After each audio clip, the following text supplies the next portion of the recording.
So you're in the middle of buying a home. You know it can be a total roller coaster of emotions, right? Well, today we're going to tackle one of the most nerve-wracking parts of that ride, the home appraisal. Our goal here is pretty simple. Let's replace that uncertainty with some serious clarity. Okay, so you found it. The one. The perfect place. You put in an offer, it got accepted, you're already mentally arranging the furniture. But, and this is a big but, there's this huge question just hanging in the air. What is this house actually worth? That right there is the exact question a home appraisal is designed to answer.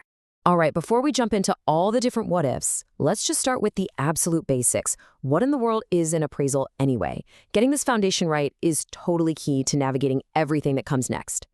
Now, here's the most important thing to get straight. An appraisal isn't really for you, and it's not for the seller either.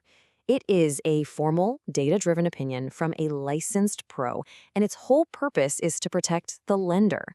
The bank is about to give you a huge loan, and they need to be sure the house, the asset, is actually worth that money. It's their crucial reality check. And this is where it can get a little confusing for people. See, your lender is the one who actually orders the appraisal. They do it through a third-party company to make sure it's completely unbiased. But, and this is the kicker, you, the buyer, are the one who pays for it. It's usually a few $100, and it just gets rolled into your closing costs. Okay, so how does this whole thing actually go down? The process can feel like this big mystery, like a total black box, but it's really just a pretty straightforward step-by-step procedure. Let's pull back the curtain on what happens from the moment your lender places that order.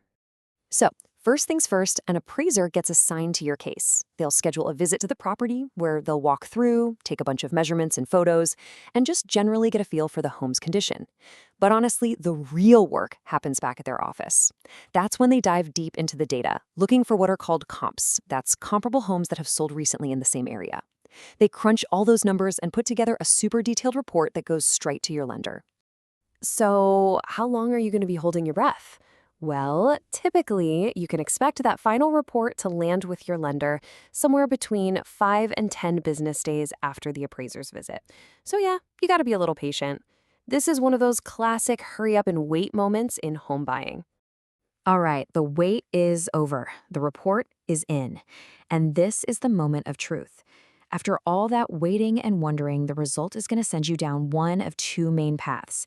This is that fork in the road, where your home purchase either keeps cruising along or has to take a little detour. So outcome number one is the dream scenario, right? The house appraises for at least what you agreed to pay, maybe even more. Awesome. That's a green light and the loan moves forward, no problem. Outcome two. Well, that's the one that makes everyone nervous. The appraisal comes in low. This creates what's known as an appraisal gap. But listen, this is not a deal killer, not yet. It just means a new conversation has to happen. Let's dive right into that second outcome, because I know it's the one that causes all the stress. But here is the single most important thing I want you to hear. If the appraisal is low, you have options. You are not powerless here. You are not stuck.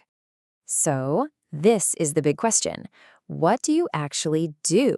You've got this number that's lower than your contract price. What are the moves? What are your next steps? Let's lay them all out nice and clear.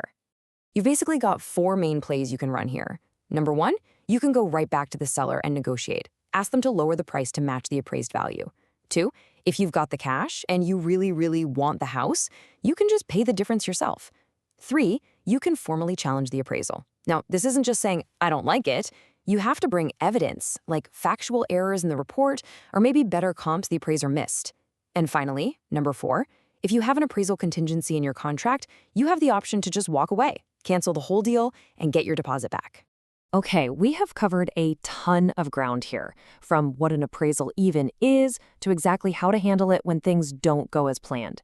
So let's boil it all down. What are the absolute most important things you need to walk away with? First, you have a legal right to get a copy of that full appraisal report. Make sure you see it.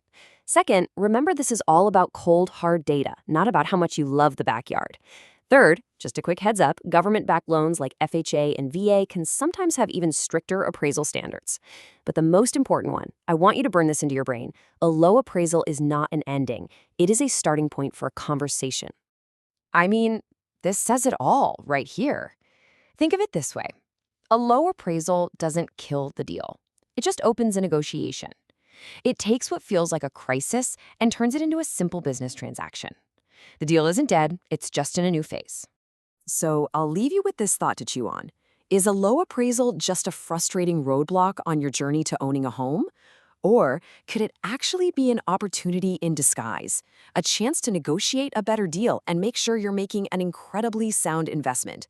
How you choose to see it, well, that's entirely up to you.